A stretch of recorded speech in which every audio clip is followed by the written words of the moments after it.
Hola, Jenny, tudo bem? Oh, I'm sorry, we're back. I'm sorry. I'm sorry. I didn't time learn any warp. when I was out there.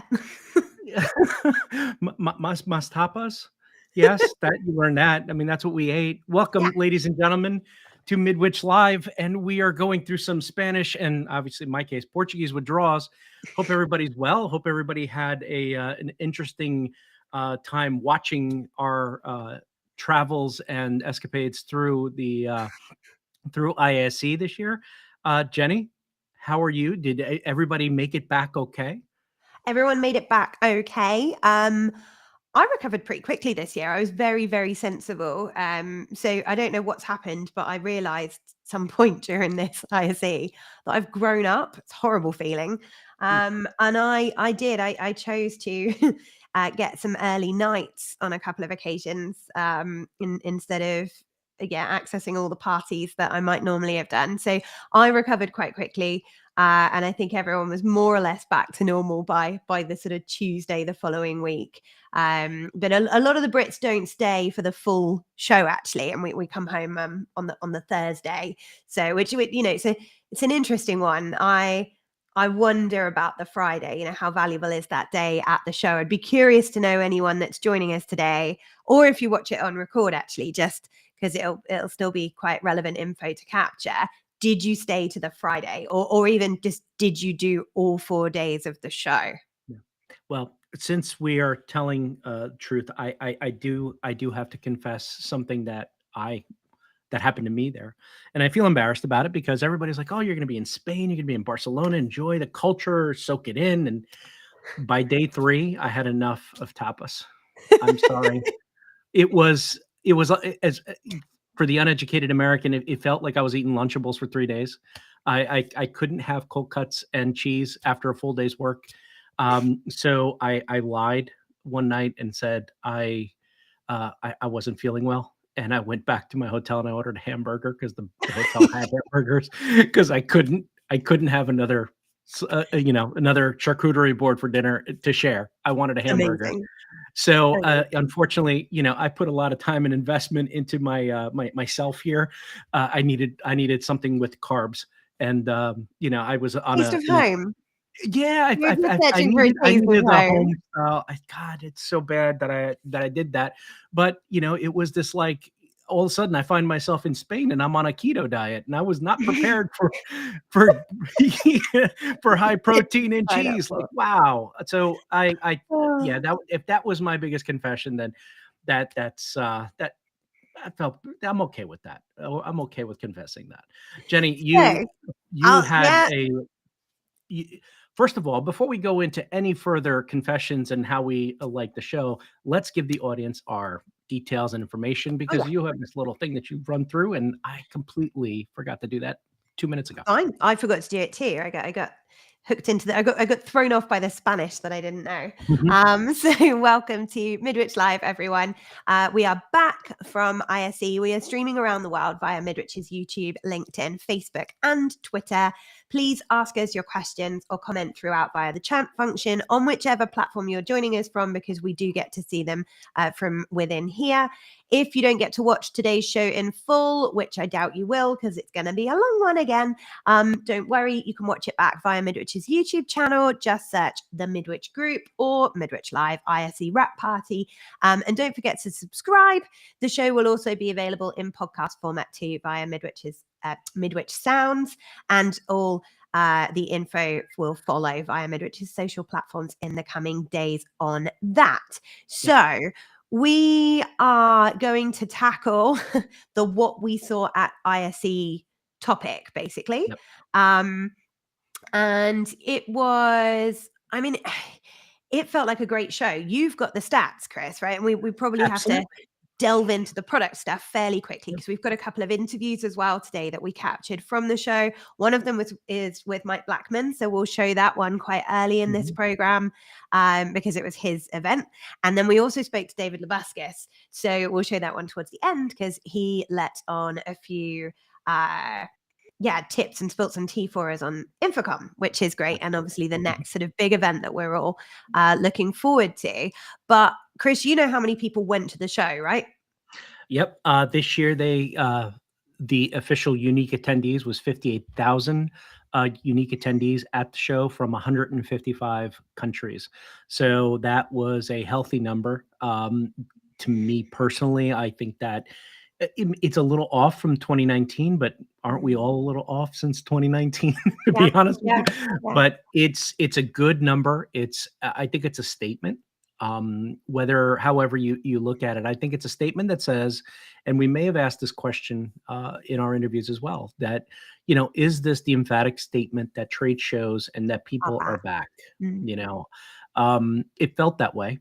Now, as somebody, I work the booth. I travel to Europe to work a booth a different way than I work here at InfoComm. So running the AV and the AM, excuse me, did I say that wrong? Yes, AV on air. Nice little Wow, plug. AV, sorry, I just finished answering a question regarding AV and the AM before I got on this, but AV on air was the booth that was our little section of the booth, or Yeah. corner of the booth that we kind of put together for podcast and for influencers, people that came, used the space, wonderful space. Like to thank the manufacturers that Mm. provided gear for the space. So we had Shure microphones, Roland mixer. We had a camera from Bird Dog, a nice Yeah. 4K camera from Bird Dog. We had some great lighting, and I can't tell you who the lighting was because I didn't remember that.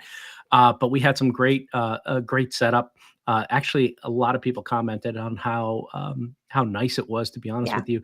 We had the space. We were one of the few spaces that allowed for bigger groups of people. And to all the podcasters, influencers, and people that used and took advantage of the space, thank you so much. Appreciate it. If you guys haven't seen it, the videos are being put out by them, since we Yeah. don't own the content. We ask that they they come in, they use our stuff, but they are owners of their content. So we just provide the space and do a good service for that. So thank you all for joining us at the show for the podcasters. And this is the David Dantos and the Nancy Blanchards. Joe Way. Commercial integrator stopped by, Joe Way stopped by, Ryan Gray from Higher Ed AV stopped by. Everybody was there that really gave us some good feedback on that. And we'd love to build on that. So look for more possible AV on air in the future. Yeah. You never know. To me, it was a success. It kept me busy. It was a success. And it was a lot of fun. It was a lot of fun, Yeah. and it looked great. We've learned some things as well. So certain things about the setup, because this was our first time sort of doing it in that style. Mhm. So you'll see there's a few things, there's a few ways that we've worked that could be improved upon. And obviously that will be rectified when you next see AV on air as well, which is quite cool. Temperamental technology even takes temperament We at won't a name trade and show. shame the product, but we had Yes. one that insisted on having regular siestas during the day as well. So Weird. it's not a live show if you don't have the difficulties of temperamental and emotional tech. But then, outside of our stand, there was 1,052 exhibitors, right? So I did not manage to get around the whole show. Just impossible. And it begs the question now of, like, is it even doable to, especially if you have any sort of booth duty and so on, can you actually get around a show this big and see everything? And the answer is simply no. So thank goodness for colleagues. And hopefully, what we always try and do on Midwich Live is not talk about just vendors that we work with. So I've looked through my list of people that we're going to sort of reference today, and about 60% of them are we don't work with in any Midwich territory or country. So, but I think for me, that's representative of what I'm going to do at a show. I'm looking for the stuff that I don't know about, and hopefully some of the stuff that I didn't know about is the stuff that most people don't typically know about, because it's not your sort of core brands and stuff. And so you might find a few nuggets in here that you missed at the show, or maybe you didn't go to the show. Jenny, you're not giving yourself enough credit. Your job within the company is to look for things that also have to work with the brands that we carry. Yeah. So yes, finding these other pieces that all of a sudden you're in a meeting and you hear about X being used by XYZ customer. Now all of a sudden, how does that integrate to our brands?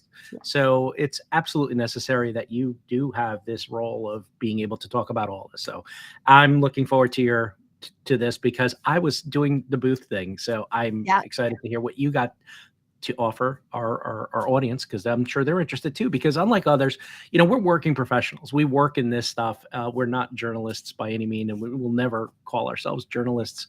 The one thing that we do pride ourselves on is that we still get our hands dirty and play with this technology on the side, regardless that, but the only difference is we have a platform to come on and share our geekery with, if that's even a word, with you guys. So where do we start? Do we start with our technology? Do we go into our interviews? There's so much stuff today.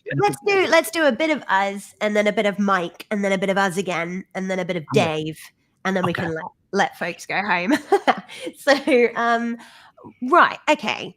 I'm going to start with something actually that Chris and I caught up about earlier in the week. And Chris, you sort of mentioned the last couple of shows before this one, InfoComm and so on. It felt like there were lots of vendors or lots of brands who had products and they'd added a connector, or I think you referenced, it's got an extra USB now, or we added a RJ45 port to this. And I said, yeah, because it feels like since the pandemic, really, we've had a lot of copycatting and catching up.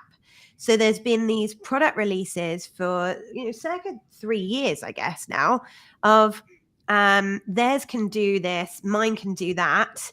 And then at the next show that we go to, they both can do the same 2 things, and on it goes. So this copycatting, small evolution, not revolution, as we coined last year's ISE, that felt like it was on the change for me this year. So what it felt like, some of these brands had stopped paying attention to each other and had genuinely sat around a table and really come up with their own innovation. And so the innovation was quite diverse, but it was hard to find, actually, because you go, wow, how are you doing that? No one else is yet, and so on. But there were these little pockets of it, which I find quite exciting. So it feels like innovation is returning to the industry, even though it was, quite small steps, but not everyone taking the same steps.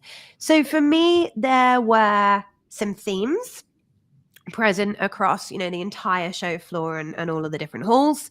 One of those was smart workplaces. And I am worried because I think room booking and desk booking and in these smart workplaces, there may have been more booths in hall 2 showing those products than there were showing the collaboration, the conferencing soundbar with the cameras in, which for the last few years have been our sort of saturated area.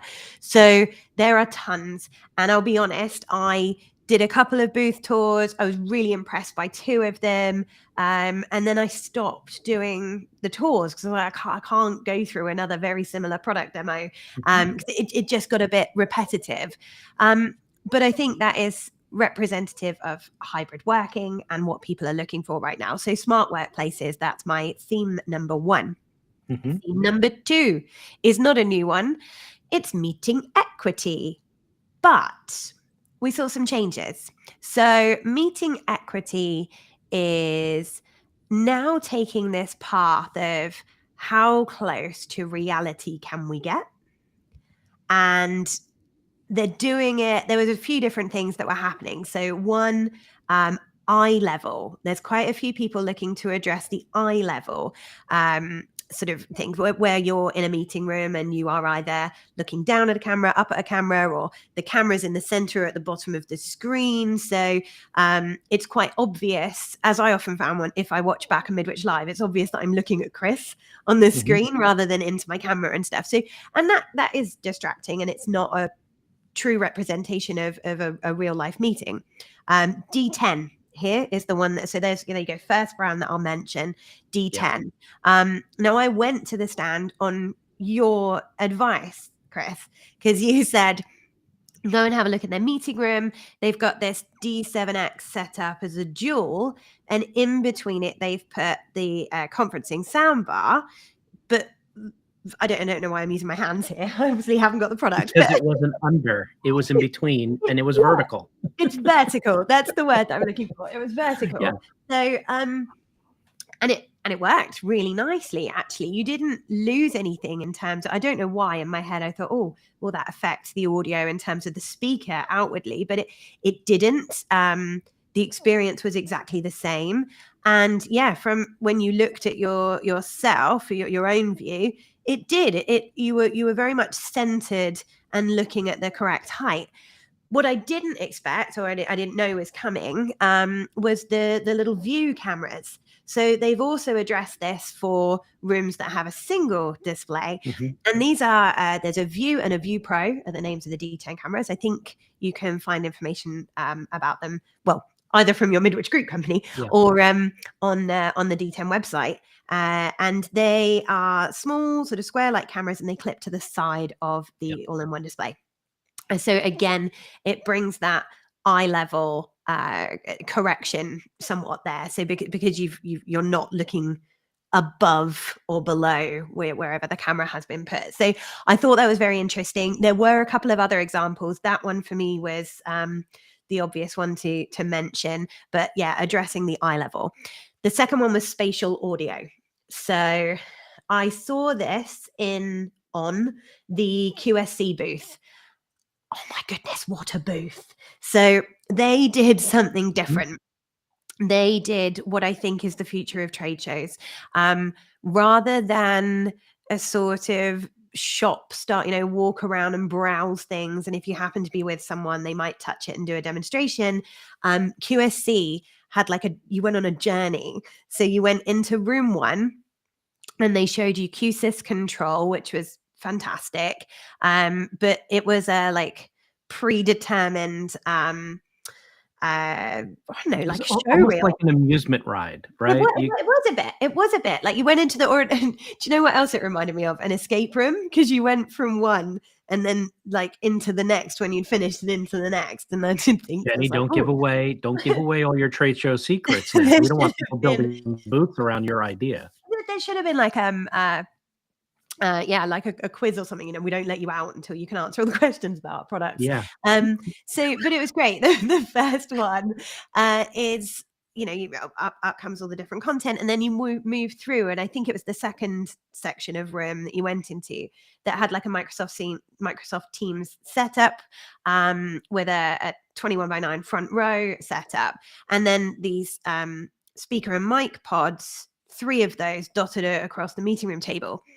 And if anyone's seen the layout for Teams front row, you have all of your heads of the people that you're talking to across the bottom in a single horizontal line. And what their spatial audio demonstration was showing is if person number 5, who's that side, starts to talk, their audio only comes through the speaker pod on that side. So yeah, that was quite interesting. And I think that up until now, we've really seen spatial audio or immersive audio more for venue events and experience. So it was quite interesting to see it work in a corporate setting. Yeah, I liked that. And then the final one was multi-camera. So Hudley here, where the people that were doing it or pushing boundaries with it. So they showed Hudley Crew. That was a multiple camera setup directed by AI. So you're in your meeting, you've got multiple cameras, and artificial intelligence decides the best view, frame of speaker, etc. for you. So there's no manual control. There's none of that delay either of panning with the same camera and so on, because you're switching between camera feeds. It works really well. And if you want to find out about a bit more about that, they've done their own video where they've almost created a film using the AI director and the Hudley stuff. So yeah, that was quite exciting. And all of that for me fell under meeting equity, which had really taken a step forward.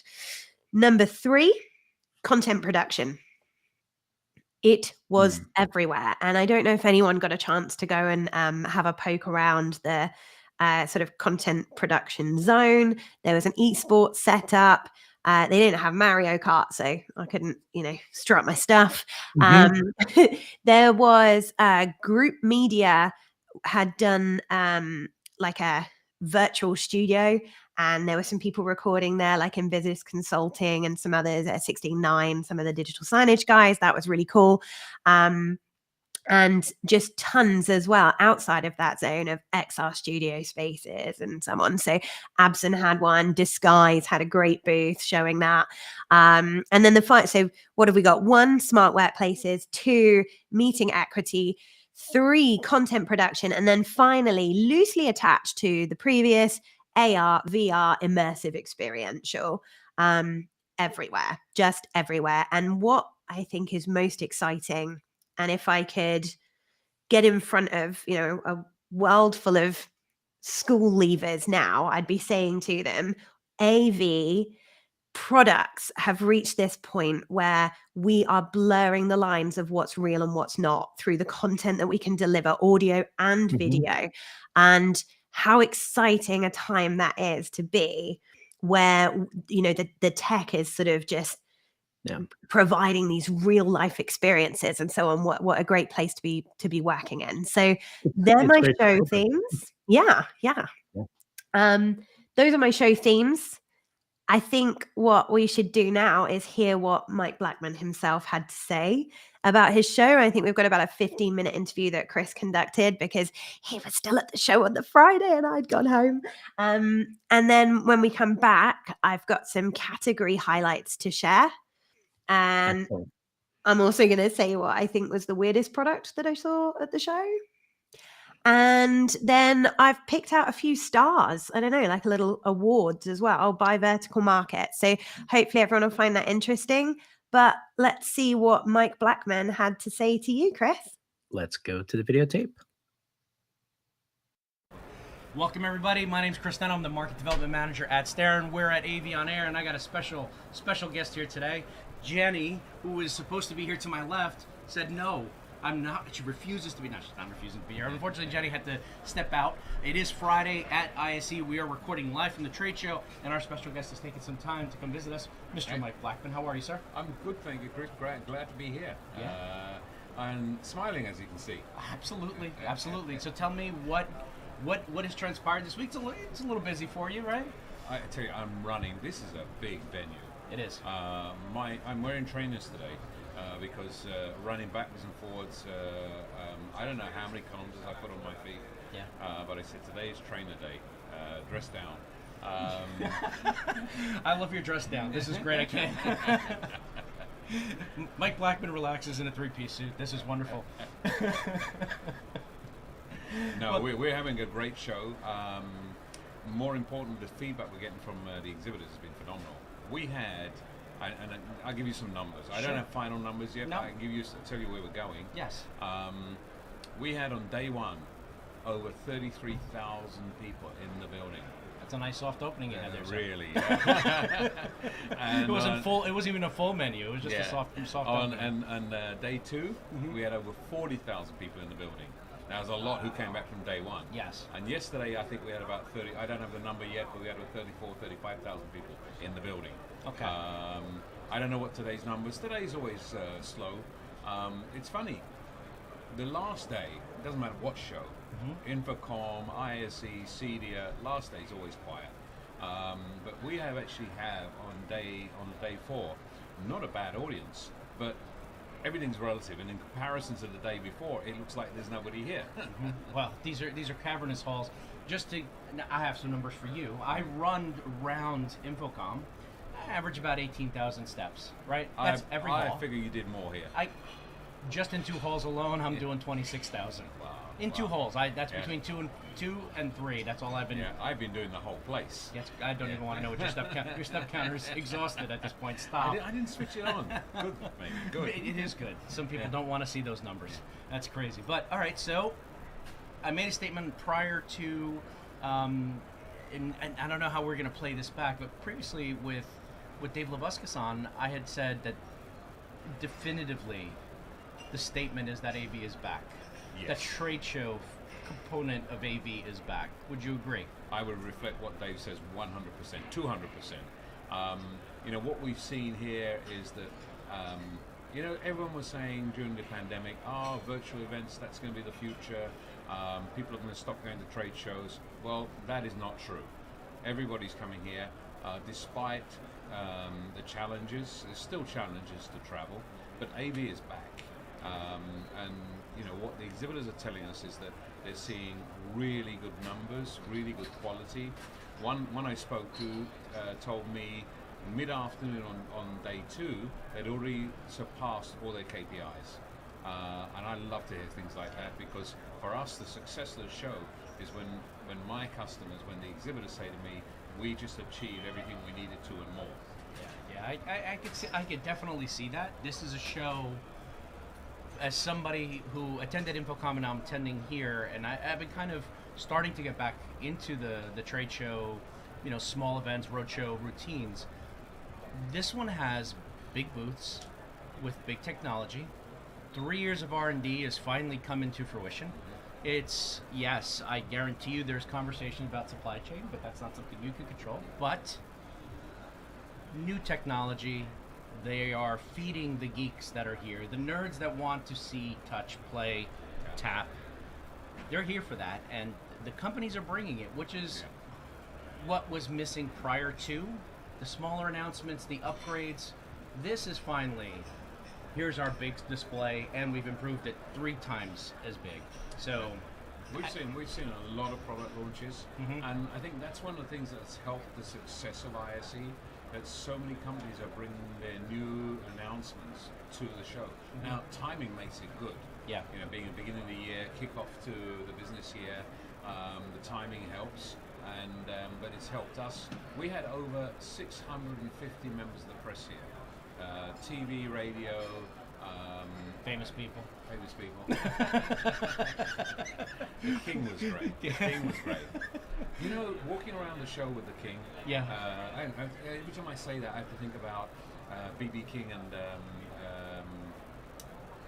Eric Clapton riding with the King. Yeah. I was riding with the King. He is cool, really relaxed, a tech fan. I would imagine. He's a tech fan. We knew that before. Yeah. But what surprised me, we took him to 8 different exhibitors, and obviously he's been briefed about them before, so he knows what he's coming to see. Yeah. But in between, walking between, he was pointing at things, said, "Oh, that I know about that, and that's this," and asking questions and intelligent questions, and then bringing conversation. He said, "This guy knows more than he's letting on." So it was very interesting that he knows about our industry, he knows a lot of things there. We had a reception afterwards, and we had Ann Stegan, the CEO of Barco there, and Julian Phillips from AVIXA. Yes. And the King said to Anne, he saw her badge saying Barco, and they were not on the tour, yeah? And he said, "Oh, Barco, you're doing this project in Madrid, aren't you?" And Julian said, "That's one of mine. That's one of mine." So you heard it here, folks. Yeah. So it was quite cool, to actually say he knew what it was, and he knew the companies in our industry, and real interest. And the best part, when he left, he said to me, "Mike," he called me Mike, honoured. You refer to him as the King or Mr. the King? I just Phil. He said to me afterwards, "I'm going to tell my protocol people I spent too little time here. I want to come back." And I thought, yes, I want to come back and I want to spend more time. We'll give him his own stand. Yeah. with like a big seat on it that he can come and check out and look amongst everybody and see what's happening. Yeah. I absolutely love that because you're humanizing the King, and the fact that he's got a little bit of techno love in him. That's awesome. Yeah. So. Obviously, you have all these people back here. It's obviously a big part of getting Barcelona up and at it as well. Yeah, Barcelona itself, the city, the region, the country. They give us the King. Yeah. The president came yesterday. Yeah. We've had several ministers. We've had the mayor of Barcelona. We've had the mayor of Llobregat. We've had several ministers from all the different places, and they're coming here to see what we're doing. Today we've had a tour from the police. They're looking at command and control solutions. So we're real buyers. Yeah. We had the Minister of Technology, and he told me, he said, so I said, "So what actually do you do?" And he said, "I'm responsible. We've centralized all the buying, and my department is responsible for all the purchasing for the whole government." Very nice. I'm glad you're here. So that's the sort of thing they're doing. But they just rolled out the red carpet for us, not just for the King, but for us. Yes. To actually make sure ISE is successful, supporting us, smoothing, greasing the rails to make things happen easily. This has been a wonderful experience working with the city, with the region, and the country. Now, we're gonna take your IFC, you know, operational duties out of the way. Mike Blackman walking through low key, wearing a tracksuit and some joggers. What catches your eye at a trade show? Are you okay? Because there's a video people, there's the audio guys that like the good sound, there's people that love a good video screen. What catches your eye at a show like this? What do you gravitate to? Actually, almost everything catches my eye. But I love the tech and smart home, and it's one of the things I did with my home when I built it. And I said, okay, I'm Put some in this brains behind industry. it. Yeah. I went in a challenge from HD Base T to do the termination and the cables, and they thought, you know, hey, and I said, actually, I can do this. And they looked at me and said, you really? I said, yeah. When I built my house, the electrician was doing everything. He said, how much you can do for termination? And I said, I can do that. And I sat on the weekend, just putting the connectors and all these cables. I got the first few wrong, but with the right equipment, you do it. And after you've done 50 of them, you become an expert.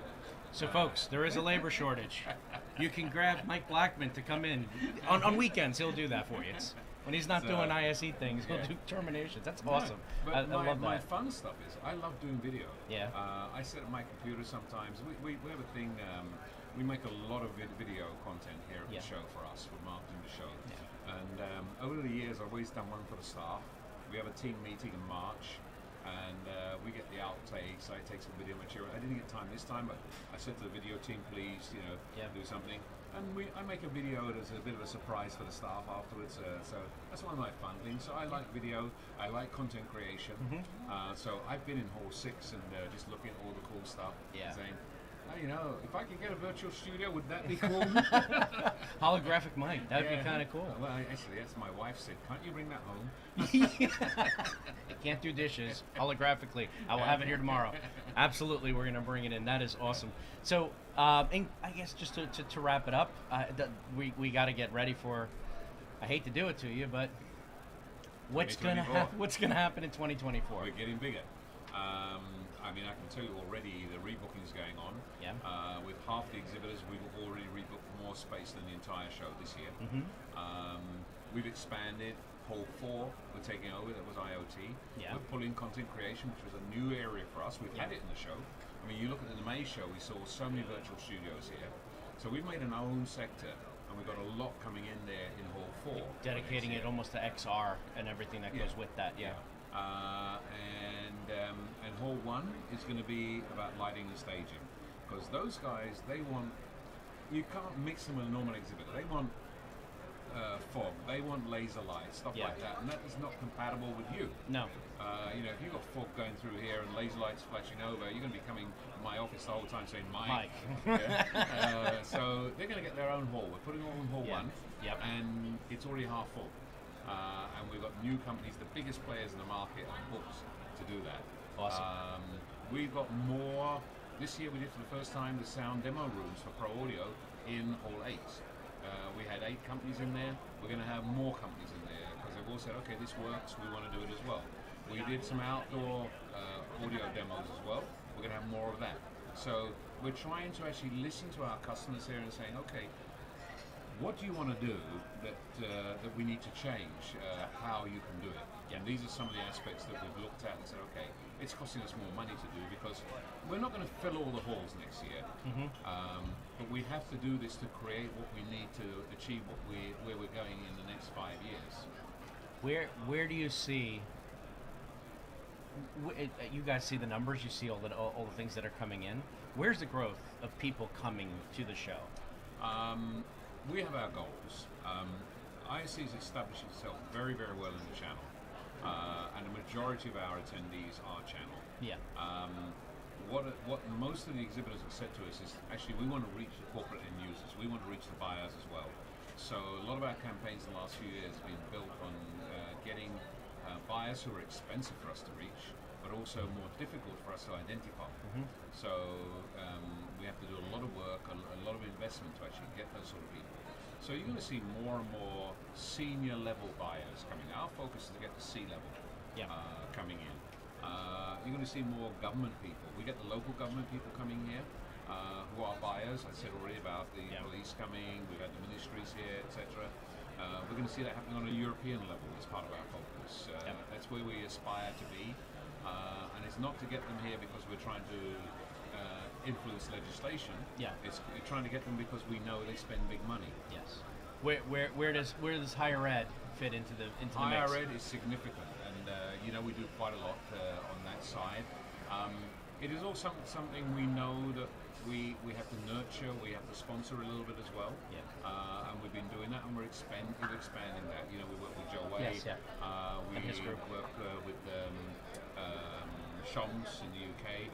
And we're looking for similar organizations around Europe. We need partners.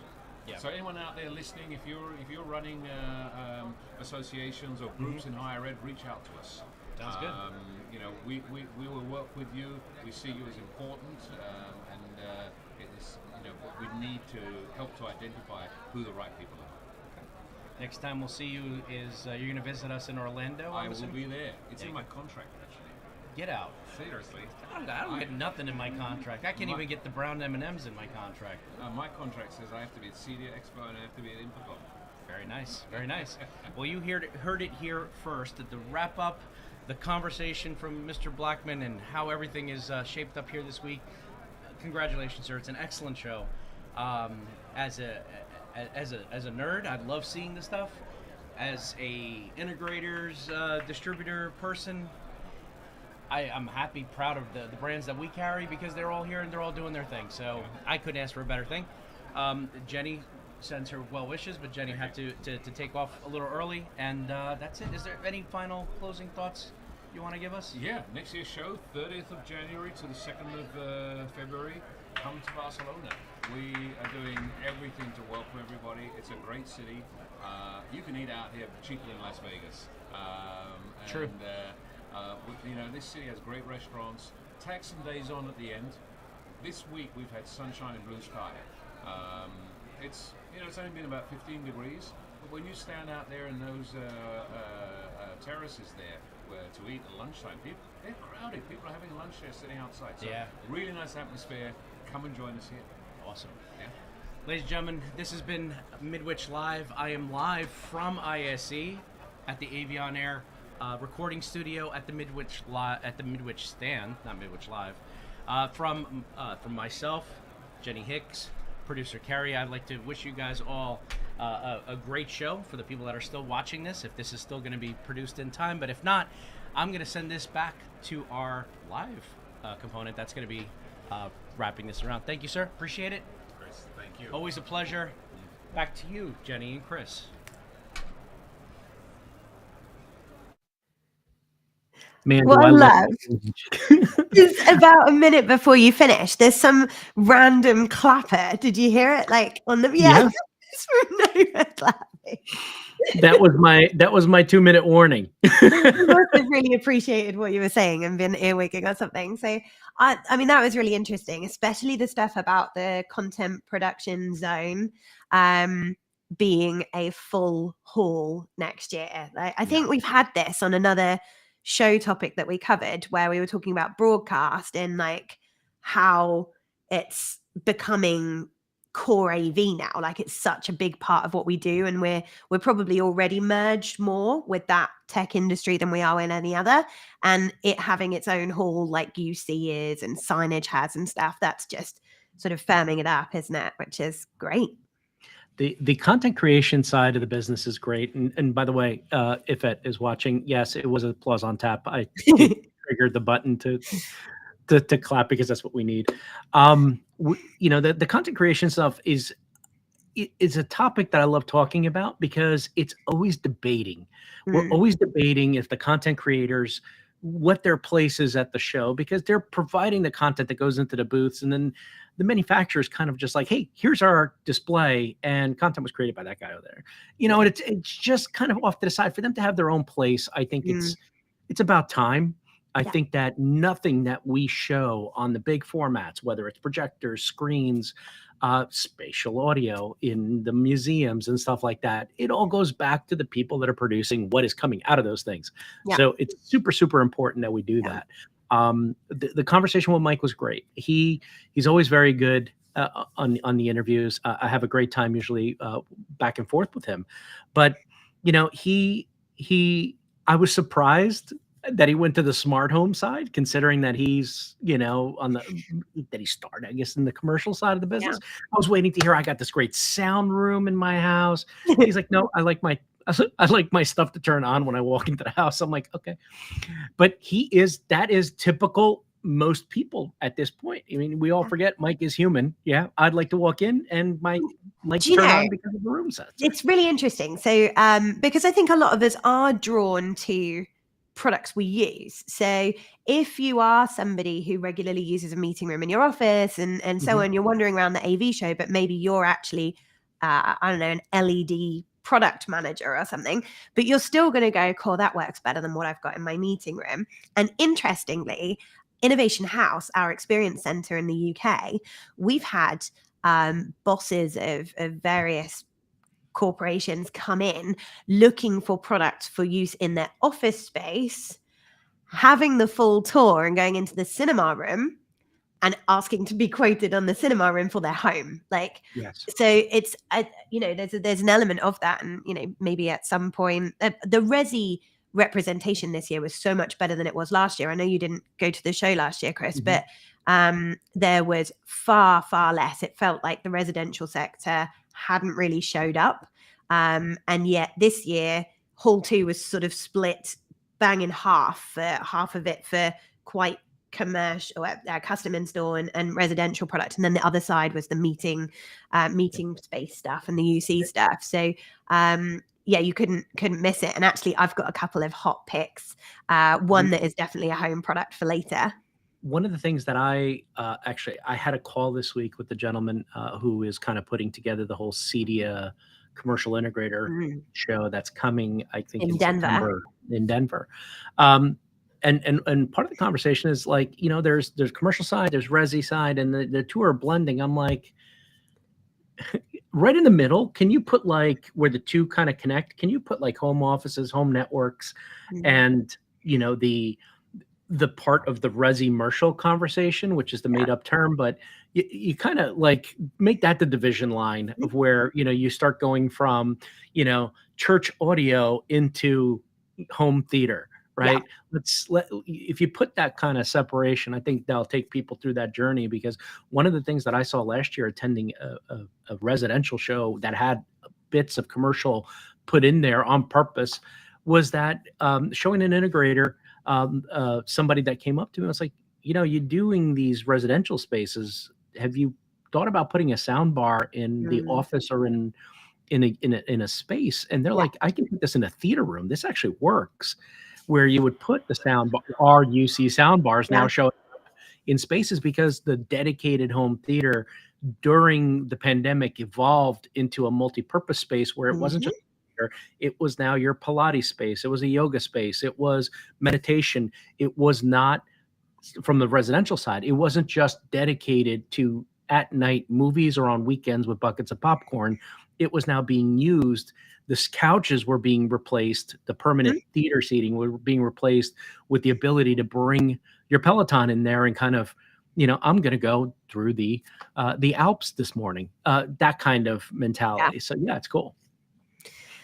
So, category highlights. That was it, wasn't it? That was the right. Where should I start? We'll start with UC. Let's start with UC. Because it was sort of one of the first. Well, I think it was the first hall that you went through. Right. Let's rattle through these 360-degree tabletop cameras. So this isn't new. There was one. We used to sell it at Starren, didn't we, in the US? So I'm trying to think how far back. It's got to be 2018, 2017, 2018 was the first time I was introduced to that product from Owl Labs, the Meeting Owl, which was on show on the Starren booth, actually. And then they sort of disappeared. And those guys went down quite a consumer route. And then I think Polly had a product for a little while, but that didn't seem to be. It wasn't that popular though. And then everything on that front quiet. Well, you remember the Centro, which was Polly's like 4 monitor center sit around. like a sort of cubey box thing made out of Mhm. displays. But so it was like, oh, let's try this. Oh, that nobody seems that excited. Well, they seemed excited, but they weren't necessarily using the products, and then they drifted off. They're making a comeback, or at least that's how it appears to me. So there were a couple of examples. One which was from Logitech. So I think if someone's going to do it and gain some traction of it on it, then absolutely, these guys could be the ones. And the other one was from I want to say they're called NX. Let me just check my notes to make sure that's actually true. I think they're called NX, and it was a cube, and it had 4 cameras on the cube, and it sat square in the middle of your desk and did the same thing. And on the top of it was this like control button for mute, unmute, etc. So it becomes a mini mic and speaker pod for your meeting, but it's also picking up the all around camera effect. Now, both of these were marketed on their booths at ISE to be used as add-on cameras.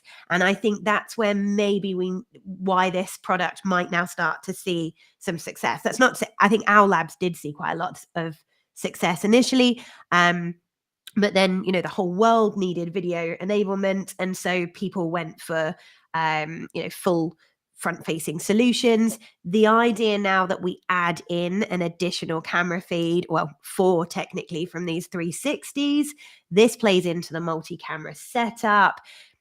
Throw some AI like somebody like Huddley's done behind that. Wow, this is starting to get very interesting in terms of multi-camera setups.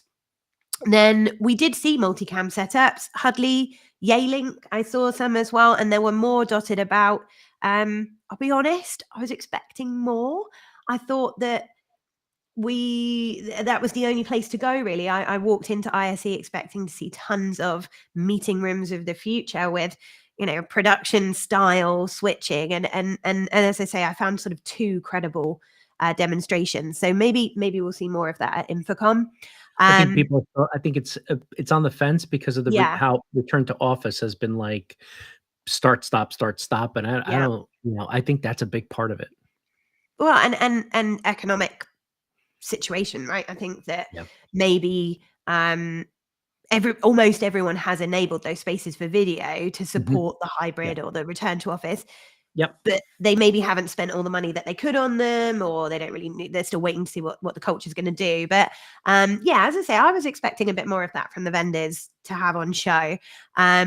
I was also expecting to see use of NDI cameras for UC. And I'll be quite frank, I didn't. It just wasn't a real theme of the show. There were a few partnerships, but it was more on like lecture capture, higher ed stuff than it was on using Microsoft Teams or Zoom. So yeah. Then I've already mentioned D10 and their eye level cameras. So that eye level movement is a one. And then I'll shout out in this category Lenovo, just because, when you see a load of products and you go, God, that makes sense. Yeah. Why didn't other people do that? So they released a collaboration camera, sound bar. We've all seen one of those, right? But this one, the compute on it runs Windows OS. And anyone who works with IT teams on a regular basis knows that this is something they love to hear. It runs Windows operating system. Fantastic. Yes, let's have it. I haven't heard of another one that runs Windows. Almost all of them that I've come across before have been Android. So I might be wrong. There might be others out there, but this is the first one that I've seen, and it was lovely. Looked really pretty. They also brought out a control panel. So I think they've maybe had one before, Think Hub or something like that. Logitech have the tap, those sorts of products. This one, rather than being USB, is IP. Makes a load of sense. They're kind of moving out of that USB peripheral space and into proper control. So that's quite exciting. And coming from a brand that's so well known in the IT space. And then finally, they've brought out, I guess, an equivalent to products like the D10 Me with the camera and so on. But again, embedded Windows and so on. So really interesting. And I always like to watch what Lenovo are up to, because they are a really good indicator of where we are on that sort of IT AV merge. Category 2, displays. 21 by 9 everywhere you turned. So there was 21 by 9 from the LED manufacturers. There was 21 by 9 from, I think, 5 I spotted. We might have a picture actually of Iyama's 105-inch 21 by 9 display. Samsung had one as well. There was AVIXA, ViewSonic, I think. They were everywhere. This is great. Yes, there are a lot of benefits to LED. Yes, there are a lot of benefits that you wouldn't realize to using projection actually for a front row setup as well in terms of color representation and brightness levels. But we can't deny that the easiest way and the quickest way to get out of a room is to put a screen on the wall and a bracket. So this is great. I think they were all the same size. Everything that I saw was 105-inch. What I particularly liked when I was on the Iyama stand looking at them is also flip them for portrait, and it's really flattering aspect ratio for like fashion content and so on. So I don't think they'll just be for front row. Signage. They'll be for signage. Yeah. On the projection side, everyone that could achieve a sort of 360 immersive booth had done it, which actually after you've done a few, you start to feel a little bit dizzy. But Epson created their own new projector category. So we've had ultra short throw projectors for some time.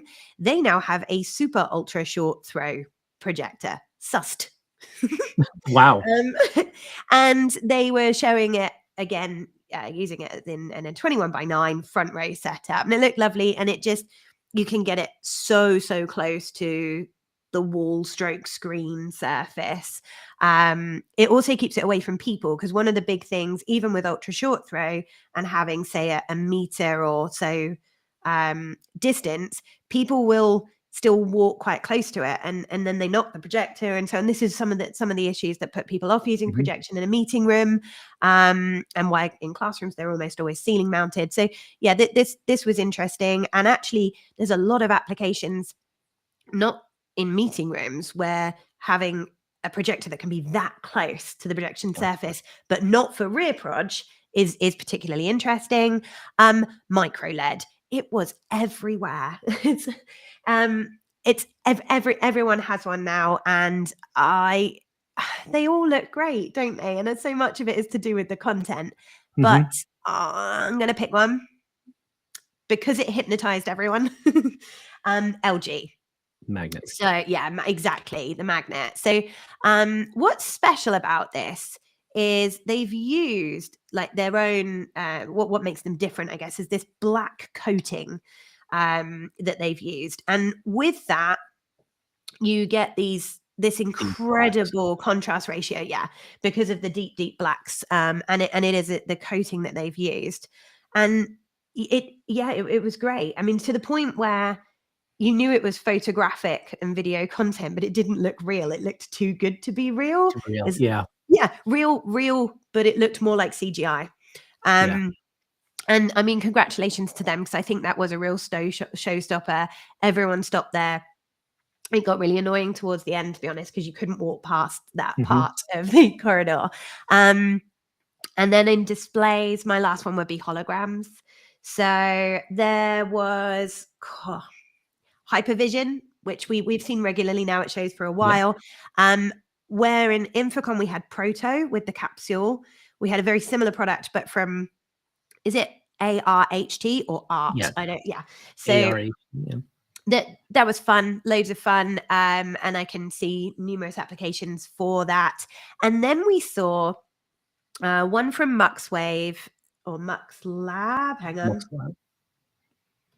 Let me check my MuxWave. This one's MuxWave. Okay. So MuxWave were the people who had transparent LED. I'm not a big fan of transparent LED. I like the film. Not so fast for the sort of glass solid product, because when it's switched off, you can see all of the lines and they look like Venetian blinds. But what they had done, what they'd created, absolutely gave you this holographic effect of content. And there was another one, and I'm so sorry to whoever it was because I can't remember the name, but they had created a sort of storefront tunnel setup out in the same style as the ARHT product with transparent OLED. And that was really great. So it looked like it was physically happening behind. So yeah, not specifically transparent product, but transparent product being used for a holographic effect. Very interesting. Signal distribution and control systems. QSYS, I thought, was brilliant. They've firmly, you would struggle to call them an audio vendor anymore, QSC, because this is such a big part of their portfolio. I saw a lot of meeting room switches. Going to have to throw out my kudos to Lightwear here with the Taurus products. They just answer all of the problems that most people have in meeting rooms. We've firmly shifted over to AV over IP, and actually talking when we went to see Aurora, Chris, about their products, and they're talking about not just having an AV over IP offering, but also having an AV over IP offering that works like HDBaseT, that's not supposed to sit on the local area network and so on. And that for me is an obvious direction now for this category, that why do we have all of these different ways to send a signal? You can surely do it the same and choose whether it goes on your network or not. That would make more sense to me. Two protocols were on show: SDVoE and IPMX. SDVoE is winning, was my take from the show. And my final point to make on this category: such naughty marketing. So there were some funny tweets about people's stock levels during setup and so on. But what I was surprised to see, and it actually wasn't from the brands that I've seen do this in social marketing to date, was the number of people naming the brands whose products they could replace on this because of them not having stock. It's not really a sort of approach that we've taken before, but the claws were out this year in the connectivity and signal distribution category. So watch your back, people, if you haven't got stock, because people will capitalize on it. Absolutely. Digital signage, 8K. That's mostly what they were talking about. And analytics.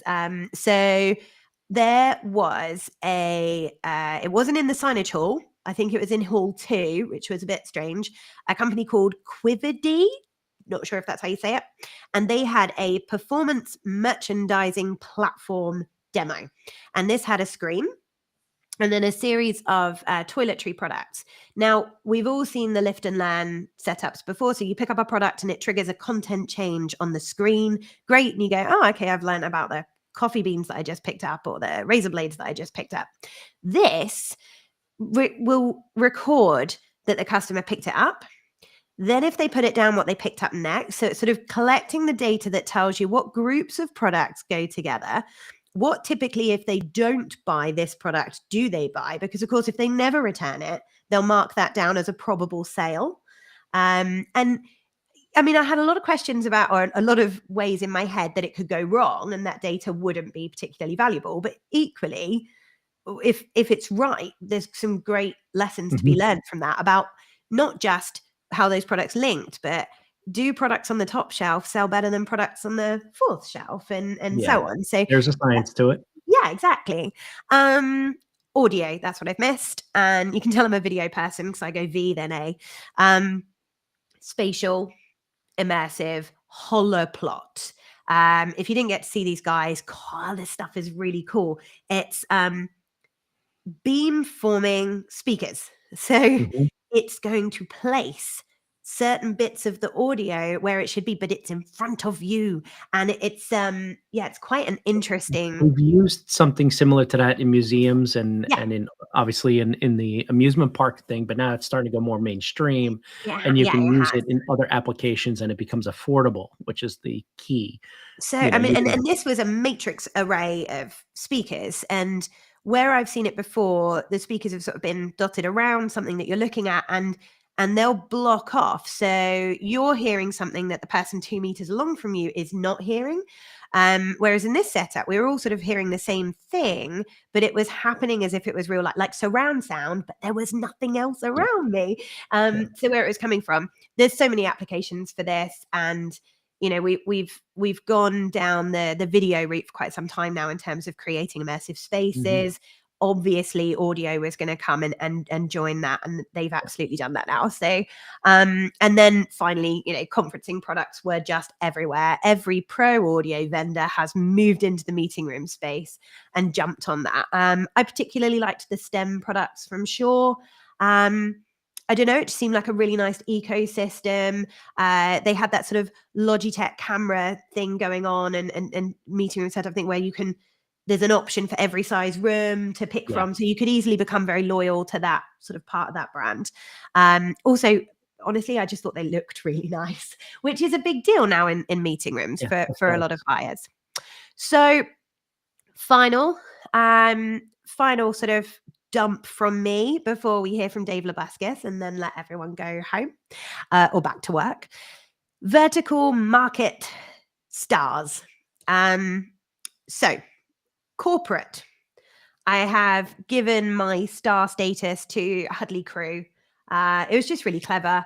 It was what I was hoping to go see. I wanted to find a multi-camera setup, and I wanted it to work and not require people to have to learn how to use the system. And this absolutely answered it. So Huddly Crew, you get my star status. Highly commended, however, D10. I just thought the View and the View Pro and that it's a simple change of position of a conferencing soundbar, and you go, why did no one else do that? That's Correct. really, really clever. So they are my corporate stars. Education, X2O Media One Room. It's just super cool. Go and check it out. It's about hybrid training and learning spaces, and it answers every problem that an educational setting would have with the use of a standard UC platform like Teams or Zoom. Directional audio, life-size faces and people, multiple cameras, a forced screen share if you want to have them run tests and so on. So yeah, higher education and some further education maybe. X2O Media's One Room, highly commended. Panopto were partnering with New Tech and showing NDI camera integration. Honestly, it wasn't groundbreaking. It was just that it felt like they were the only ones that really were doing it. Having a core AV company from higher ed going and working with a sort of more broadcasty brand to create something made a lot of sense. And I was hoping to see more NDI use. The Panopto has some really good strategic alliances with other manufacturers and partners, which is starting to help in not only in the lecture capture, but the, getting the, allowing for remote participation as well. So absolutely love what they're doing with the streaming stuff. Their connections back to Epiphan and a couple other manufacturers, really, really good partnerships that they're putting together. Yeah. And we need that now for higher ed, right? It's no longer okay to have a sort of basic video archive system. I think it's very important for this sort of Netflix style experience to be created for students who are going to look for their content. Retail, Bright Sign Series 5. Number 1 was 8K, so it just looked brilliant.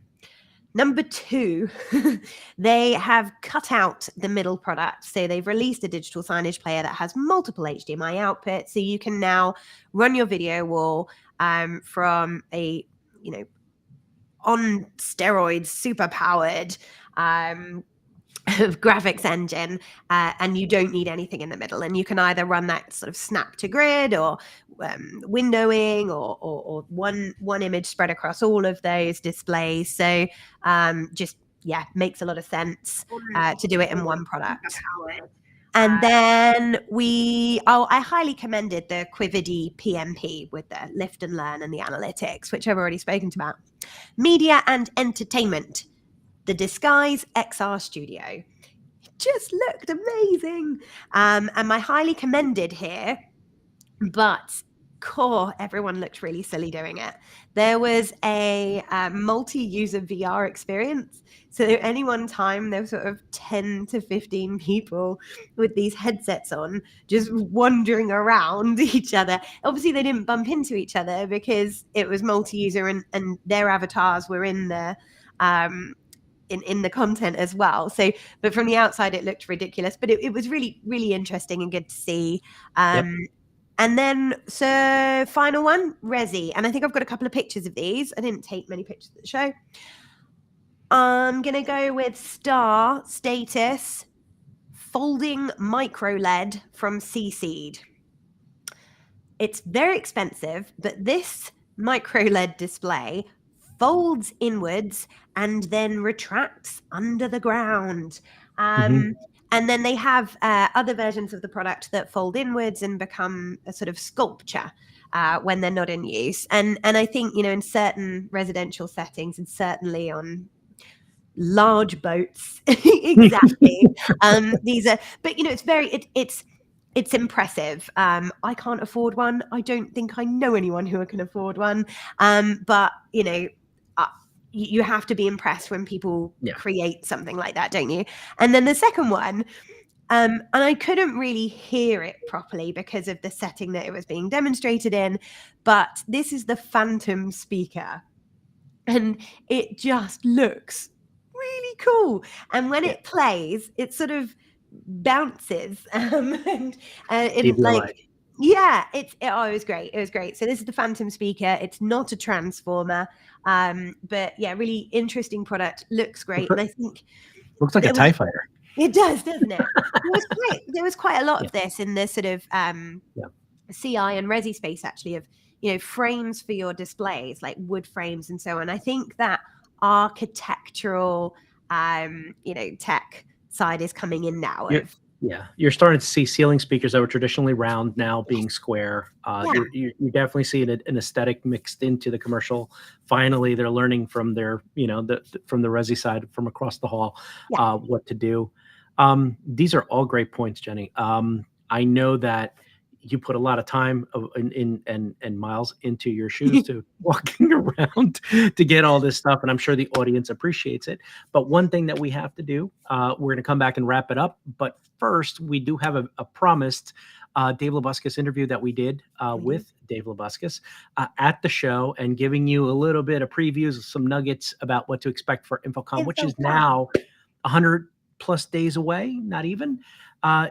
So basically here, they're on the clock. It's time. Get your stuff together because InfoComm's around the corner. Let's go to the interview that we conducted at the trade show with Mr. Labuskes.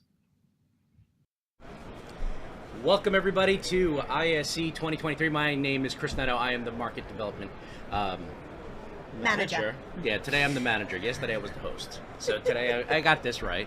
And today we have a special guest because we are coming to you live from the show and the show floor. It is day 3 of ISE 2023. And Jenny, would you like to introduce our special guest? Oh, we have a very special guest today. We have the CEO of AVIXA, Dave Labuskes. Thank you so much for joining us, Dave. Thank you very much for having me. I thought I was the manager of AVIXA. It's very cool. It's been a good day for me so far. Awesome. You're on day 3. How's your step count? Because I haven't seen you in one place more than once for 5 minutes. There's a standing rule, Chris. Yes. Never ever stand for more than 5 minutes in one place during an event. That explains. There's too many people here. Too many people to see. Some of them we haven't seen for 3 years, and I'm doing great. I always joke by the end of the show I'll be in a coma for 2 days, but during the event, it just I feed off the energy. We're gonna get right to the hard-hitting investigative questions. How's the show been? It's all right. All right, thank you, ladies and gentlemen. Dave Labuskes. Done.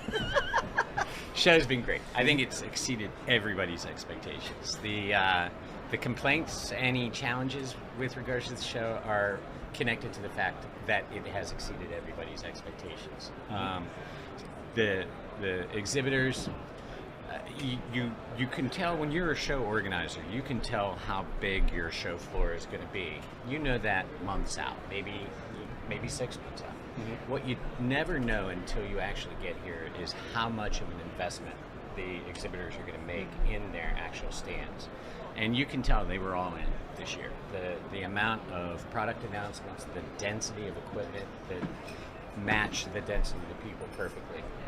It's an extraordinary week, I think, for ISE, for AVIXA and CEDIA, but I think more importantly for the industry itself. I think we have all been hungry for this. We have an opportunity to kickstart our innovation, to look towards future solutions for our clients, all demonstrated here. Couldn't be happier. So talk to us about AVIXA's presence this year at the show. So, because you're sort of spread out around the building in terms of representation, you've been involved in conferencing. Tell us a bit about what AVIXA's been doing at the show. Yeah, thanks. Physically, we have both a member lounge booth, typical traditional, well, not so much traditional. It used to be they were all stacked with grocery shelves and equipment. Right now, they're a lot more seating in conversation.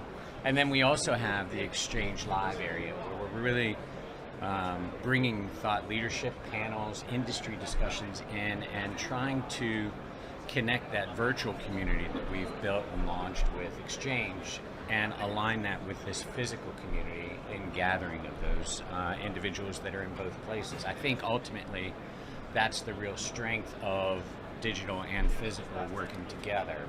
And that space has been packed full with discussions about diversity and equity inclusion, about sustainability, about the modern workplace, and of course it's AVIXA, so there's plenty of mixers, plenty of hospitality, and lots of laughter and lots of stories. Beyond that physical presence, we have taken a much more active role in the content and the conference program with the show.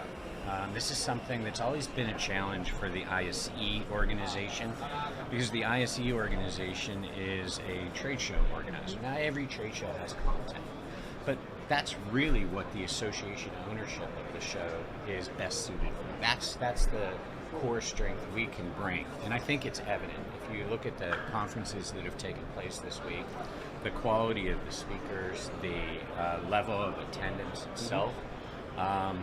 I and my team did that in a matter of, I think they had about 7 hours of notice, a little exaggerated, Wow. but really, really short time frame. So I'm really looking forward to what's going to happen there in 24.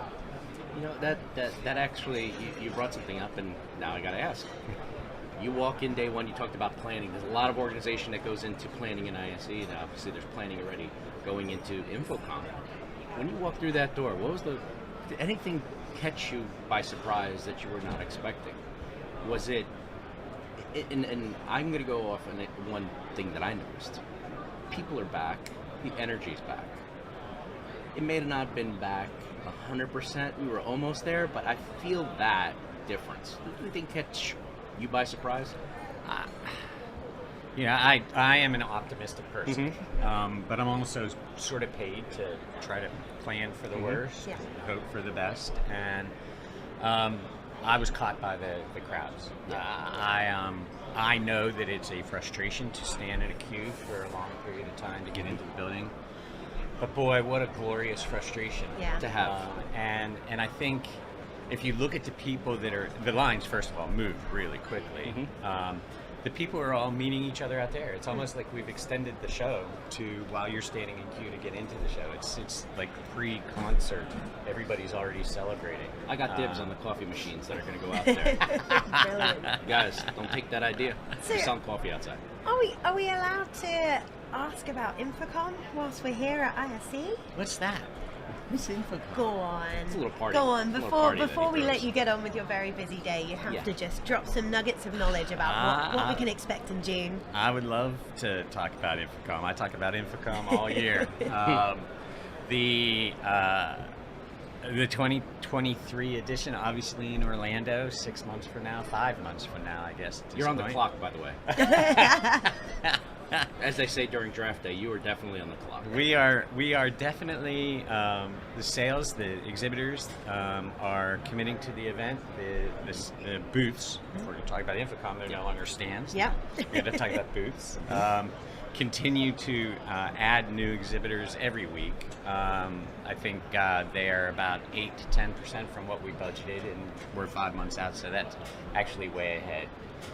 The event, when you get there as attendees or exhibitors, we are doubling down on content there as well. You'll see continued commitment. This is a long road.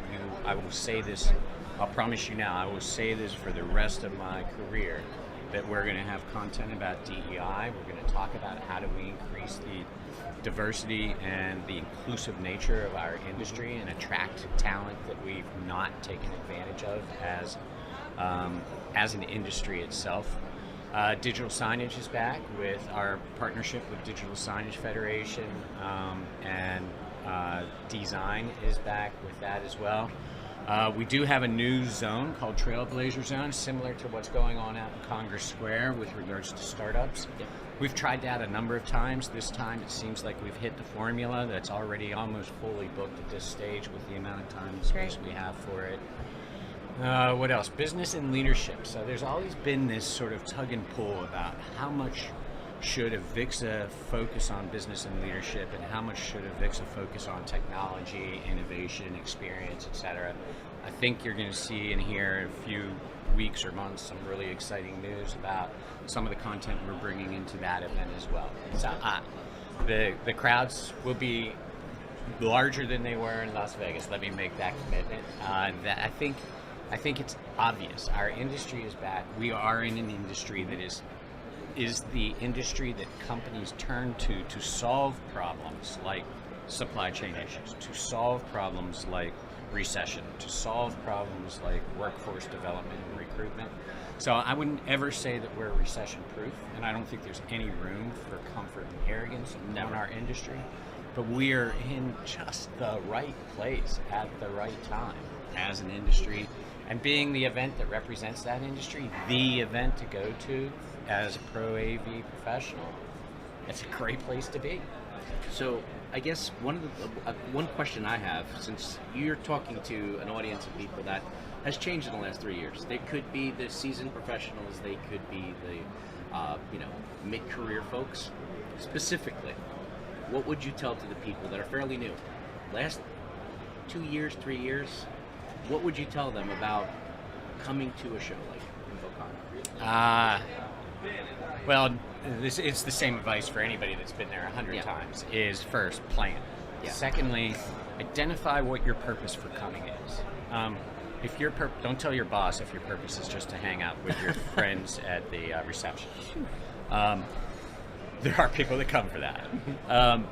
Identify what your purpose is. What is it that what areas of weakness do you have? What areas could you strengthen with regards to your expertise? And then identify the content elements that will give you that. And there will be both content, whether it's conferences, tech talks, stage presentations, panels, and there will be exhibitors. And the magic of a show like InfoComm is you don't only have the channel partners, sales reps, marketing people. You have the technologists, the people that really truly understand how this technology works. Now, you won't have time to learn that if you don't plan, back to step one. But I actually just had this conversation yesterday with somebody and talking about how our industry has evolved so amazingly in the 10 years that I've been in this role, and what AV is today compared to then, and the shows represent and in some ways influence that evolution as well. And so where do you want to be in your career, next job, maybe more importantly the job after that one, and what skill sets do you need to enhance, and then map your plan around that. Not necessarily go to the biggest and brightest and shiniest place. Go to that area that is going to fulfill your needs most explicitly. That's great advice. Thanks so much for joining us. I'm sure we have to let you get on to your next engagement. It's we've still got 2 more days of the show left. Did I stand still for 5 minutes? Almost. Almost. But no, really great to hear what's going on at InfoComm. Wonderful to hear that AVIXA are having a great show. Thanks for everything you do for the industry and for joining us today. It is absolutely my privilege and honor. Thank you. Thanks. Thanks, everybody. See you back soon. That's the big deal, the big news from the big cheese. I mean, can I say big in a Big sentence? I mean, a lot of big stuff there. Anyway, Indeed. This is going on now. We're on the home stretch, right? we're definitely on the home stretch. That concludes all of our ISE dump. And so there's just a couple of other things that we wanted to cover before we say bye-bye to everyone. As always, the video will get chopped up with the labeling put under it on YouTube. So the best place to go back and watch it if you want a specific section is on YouTube. But we have been asked to, you've probably seen this on social media from a number of Midwich Group companies. We are raising funds for the Disaster Emergency Committee following the earthquakes affecting Turkey and Syria. I'm sure anyone who has seen any of the coverage of the wreckage there following those natural disasters will have been touched by it. So we're appealing basically to the AV industry, and we've created a page and a place to go and donate anything you can to help. For example, £30 could provide blankets for 6 people, 50 could provide emergency food for 2 families for 10 days, and £100 would provide emergency shelter for 4 families. So we've had some incredible generosity already, which you'll be able to see actually if you follow the QR code. You can see previous donations from some of our amazing brands and vendor partners. But if you would like to donate and you're looking for somewhere to do that, please scan the QR code or have a look on the Midwich social channels for further details on how. Chris, you wanted to mention something as well. Yes. It's been in the news. It's a big story for the folks that are watching us on LinkedIn. I implore or ask, there's been a lot of people affected with recent layoffs. A lot of good folks are basically looking for work. This could have been for numerous reasons. One of the things that keeps coming up is that a lot of companies just overhired, brought in a lot of folks during the last 2 years in trying to resolve what was going on with the pandemic. But now, unfortunately, a lot of them have been affected with recent layoffs. So for those that are watching on LinkedIn, and obviously check your own network, see who's out there, forward information that you may have regarding any opportunities that are out there. I know Commercial Integrator in the US has created a page alongside with David Danto to kind of highlight some of the folks that have been recently laid off. We don't want to be in that situation ourselves. So let's help our fellows that are currently looking. Also, 2 notes real quick. I want to get well wishes to both Patty Wanzer and to Melissa Dillman, who are both recovering at home. They had a little bit of a hiccup. Get well soon, ladies. The industry needs you. So outside of that, I think we have come to the end of our show. We do have a show coming up. Happy birthday to my mum. Just had to throw that one out there. 23rd of February. Happy birthday, mum. I missed my mom's birthday. I was in Barcelona I was in Portugal during my mom's birthday. So I did wish her a happy birthday. But look, we got February moms. Look at that. There you go. February moms. Anyway. Thank you, everyone, for joining us. And sticking with us if you're still here. So yeah, hopefully that is useful to some people, just to see those snippets of what we saw at the show, and also give you the opinions of the person in charge of ISE and then the person in charge of InfoComm, which of course will be our next big event, and we will start prepping for that and bring you the same pre-show and post-show as we have done for ISE. So we hope you enjoyed our content. I've been Midwich Jenny, and Chris, where can people find you? Chris_Neto on Twitter, LinkedIn. If you're watching this, just connect with us. We're here. We're human. We're geeks. We're nerds. We found technology that nobody else is kind of giving you the inside scoop on. Everybody else is just giving you a PDF. But no, Jenny went above and beyond and went to the stands, got pictures, got all the stuff. If producer Kerry pops up all the pictures that we have that we couldn't show you as we go out, we need an outro with music so we can talk over it. Outro image. Yes, we have an outro image to show. Look at all that. That is Yay. busy. That's a busy Midwich booth. That was a very blue skies over at ISE. We got involved with the AVIXA at the AVIXA exchange. A lot of good information. And again, thank you so much, ladies and gentlemen, for sticking with us this time. We do have more coming. There is another Midwich Live. We're even talking about a special edition because we did some cool interviews there that we're kind of trying to figure out what's the best way to put it together. So you will get more ISE content out of us. Until then, until the next time, Jenny, should I end it? Yeah, let's do it. Ladies and gentlemen, thank you so much for listening. Thank you so much for watching. This has been Midwich Live.